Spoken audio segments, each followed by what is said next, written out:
Assalamualaikum warahmatullahi wabarakatuh. Good morning, everyone. It is indeed a true homecoming for me. We arrived just last night, so it's not. I did not have jet lag to come to DeKalb, so because we only fly from Boston, so there is no jet lag issue here. But we came back, the whole family. So as Basri said earlier, when we came to DeKalb, it was winter '99, and there was a blizzard actually happening.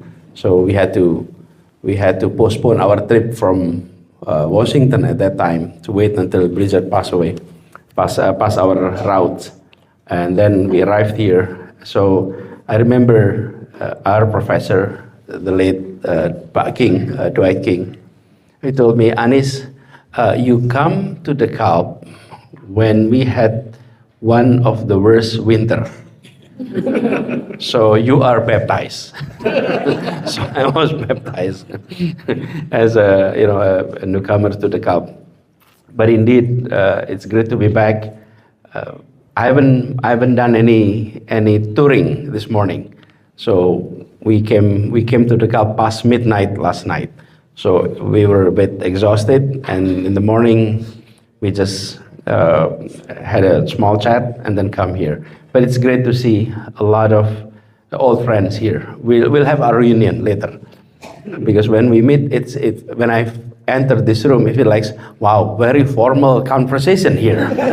Wow, look at this. This is a classroom setting, and I was expecting more like a relaxed dialogue. It turned out that, wow, this is very NIU, I guess. Anyway,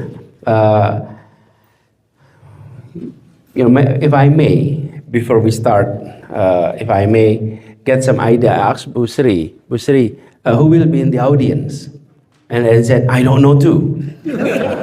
Okay, if I may, how many of you are coming from DeKalb? Okay, so this, yeah, of course, this is the DeKalb community. Thank you. That's not one. Yeah, still quite a few. How many of you are coming from Chicago area? Ah, okay. You got a lot of batch of Indonesia.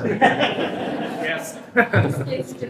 Oh, you're an exchange student. No, I'm Fulbright now with the Fulbright. Oh, this is all Fulbright. Fulbright, so yeah. Okay, welcome. Thank you so much. Enjoy the suffering. Graduated last week. So Yeah, being a Fulbright student, it's great. Berat dijalani yang ada ceritakan. What about outside Chicago area, but in Illinois? Illinois. What about Wisconsin? Ah, okay. Wisconsin, there are two: Madison and Milwaukee. Madison. What about you? Madison. Okay. What about Indiana? One of Pak Iskandar. Okay. Yes. This is Indiana. Anyone from Iowa? Urbana is Illinois.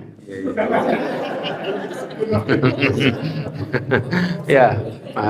Arya is Urbana. Pak Arya and I, we were students together at that time. You finished what year, Pak Arya? 2006. Yeah, we finished about the same time. The difference is I went home. He made another home here. Anyway, this is more like a dialogue. I would like to have actually listen as well. Not only I'm sharing, as you know, you are also observing, monitoring what is happening in the country. And sometimes you may know more than I do. You may see things faster than we did because of the digital technology and everything. And so you're observing what is happening in our country. And I'm more interested on perhaps having conversation about what's behind the news, what's behind the conversation that is out in the public. And if I may share a little bit, I had the blessing, the privilege to be part of some of these policy making in Indonesia, especially in the area of education and in the area of Jakarta. It was a privilege. I had that opportunity. And I remember when I joined Jakarta's government, I brought back books that I stored in the library. This is what I did. After I came back, and then I was invited to be part of Paramadina University, all those books that I acquired here, that I read here, were in my library. So I told the library person that I have quite a few collection. It will be much more helpful if I put it in the school, in the university library. So I put all my books in the university library. There is a section where I put our books. And what happened is other professors were doing the same thing. They thought rather than the books stay in their home, let's put it in the university library. So we put it all there. And I rarely read that again, because my work here is comparative politics and public policy. When I was in Maryland, College Park, my work was on international trade, but to be specific, on currency crisis. So I happened to study currency crisis when I was there. Never expect that we're going to face another currency crisis today. It was 98, so that was the time where you study as in financial crisis. Anyway, when I joined government in 2017, I realized I need those books back. Many of the books in public policy. So I brought all my books to be in my office, and I started rereading it. And this is also a lesson learned, perhaps. When we study public policy, myself in Maryland and as well as here in Illinois, we sort of didn't really know, why do we read these books? Why do we have to study? For example, there was a course here called moral studies in politics, I believe. And then same thing when I did that in Maryland, about moral values in policy making. It was very philosophical. It was hard readings. And a week you can have up to this course only, up to 300 to 400 pages, just this course only. It was very demanding. And we all wonder, why do we need that? Until I was having an opportunity to make decision, to talk about who gets what, when, where, how much, that moral values come into equations.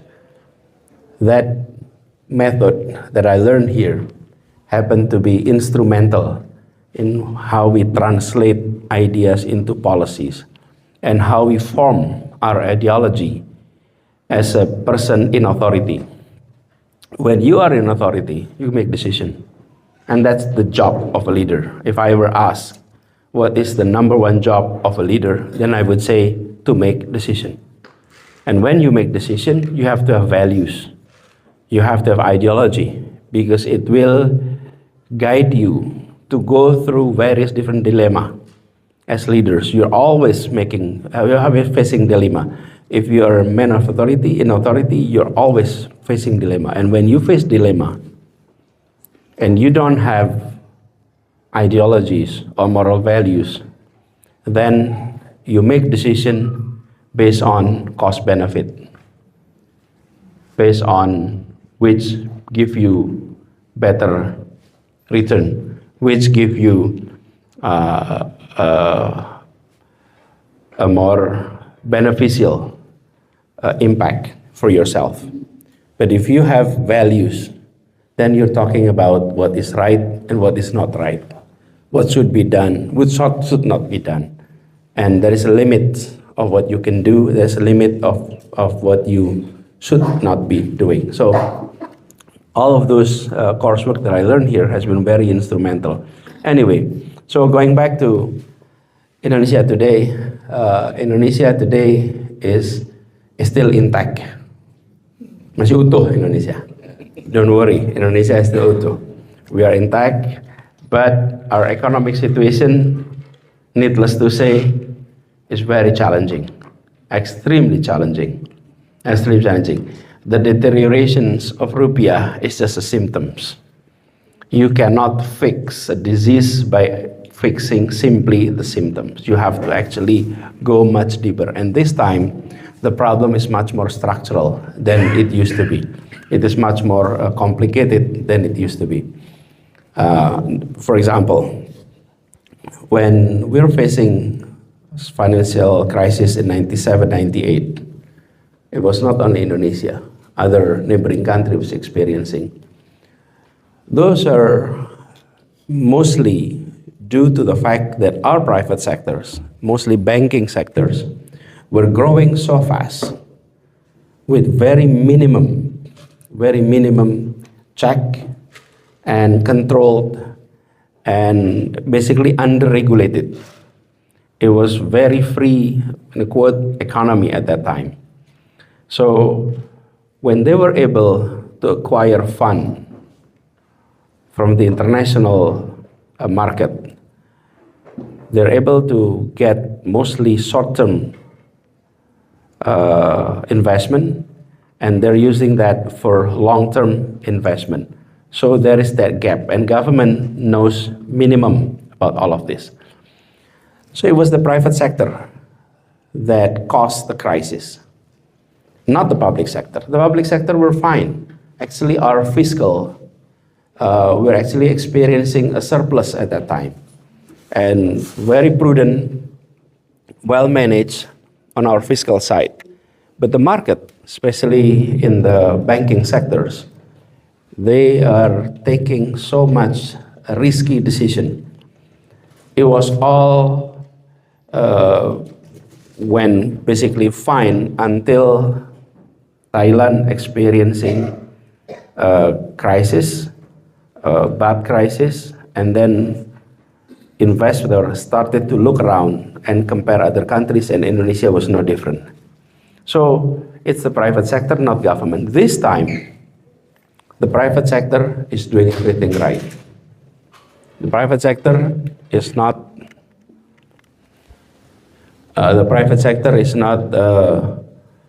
acquiring large fund from international sources, but it's the government. It's the government debt that is now one of our biggest challenge. So that's one. But it is not a problem that is created by Prabowo government. So he inherited this problem. It's a problem that has been there for quite some times. So let's be fair, not to blame it on him himself or his administration. Unfortunately, after he took over administrations a year and a half ago, many government policies were not addressing this problem, making it even worse. Why even worse? Because of government allocations for activities that does not support economic growth. So you will see programs like free meals, programs like the cooperative at the village level, and many other programs such as procurement of military strategic equipments and all of that. So instead of making sure that the problem is not worsening, it has contributed to the problem. So we are now facing that critical situation. So that's one on our economic situations. On the other hand, our democracy has been facing quite a challenge since the second term of Pak Jokowi. Weakening of democratic institution is happening. You're seeing reform in the undang-undang for KPK. You're also seeing a reform in the central and local government relationship through undang-undang Cipta Kerja, in which re-centralization is happening. And then on the aspect of law enforcement, there are reform but the reform has weakened institutions. So on our democracy, we are seeing a decline. So even in 2019, before the elections, we were discussing a book of how democracy dies. And the book is not talking about Indonesia, actually. The book is talking about the challenge that Americans is facing. But it's so related to what we are facing even then. So today, the challenge is much bigger. So we are on that situations today, on economic front as well as on democracy. Do we have optimisms about the future? I believe the optimism is still there. Why? One, we have been seeing Indonesians speaking up and demanding better economic policy, criticizing government.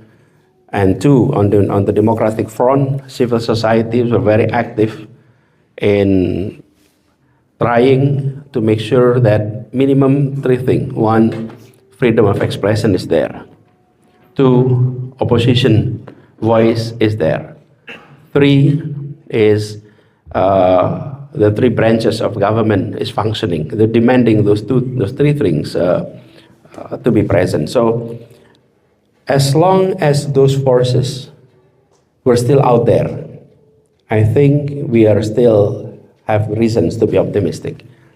And Indonesia experienced up and downs in our economy, up and down in our democracy, but we often disappointed the pessimist. Because the pessimists often think Indonesia will have no future. I remember when I was here, 1999-2000, never in the history of Indonesia there was a questions about disintegration until the year 2000. That was the time, the only time where people talk about will balkanization happen in Indonesia. Before that period, never we talk about that. Even when Indonesia experienced some local rebellion movement, it was not so much secessionist. It was more central politics being echoed at the local level. But in 99, the threat was real. In the year 2000, the threat was real. But then yet, we survived. That's why I said at the beginning, Indonesia masih utuh. Back then, the question is, can Indonesia survive as a nation like what we see in the map? That period is gone. And if we look back, so many Indonesianists, so many analysts during that period talking about the threat of disintegration, territorial disintegration of Indonesia. It's all no longer an issue, no longer a conversation. So I'm optimistic that we can fix this. We can move forward with hopefully not long after this crisis hit. It seems to be hitting almost the bottom today. Hopefully we'll come back very soon. So that's one on democracy and on economy. The other aspect I'd like to talk about is you all are far away from the homeland. And being outside Indonesia is an opportunity actually and you may have experienced the same as I did. I learned more about my Indonesia when I was away. Because I have to speak, I have to talk, I have to write, and it gives me like a new perspective. Just like we're in this building.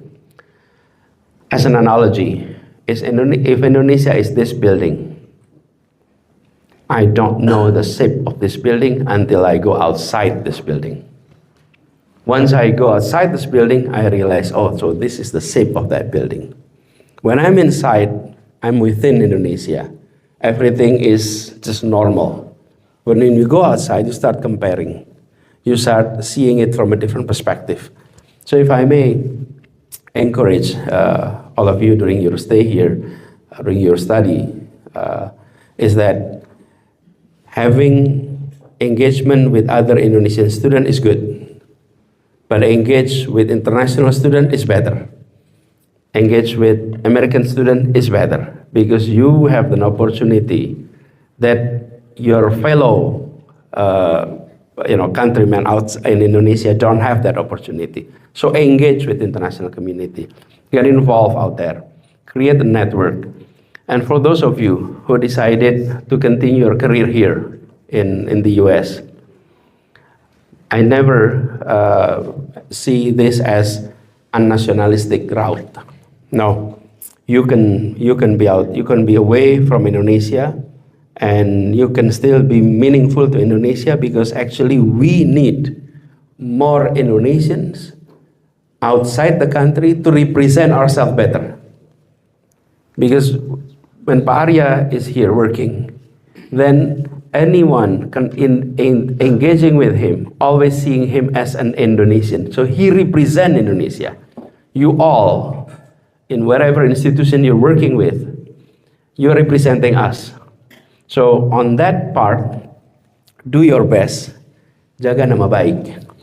How do I translate jaga nama baik? What is nama baik in English? Yeah. Hold up your reputation as an Indonesian. That's the role you have. So even though you're not back in the country, but you're out there, and I even suggested to many, if you're able to join international institutions, do that, because we need more Indonesians in those international institutions. We have seen from Asia, Indians, the Philippines, Japanese, Chinese, many of them are active in the international institutions, but we don't have enough Indonesians on those international institutions. So go for it. So let me end my opening remark there about a little bit about Indonesia, a little bit about your experience here, and about your future career. If you choose to be in outside, go for it, and towards impress them. Terima kasih.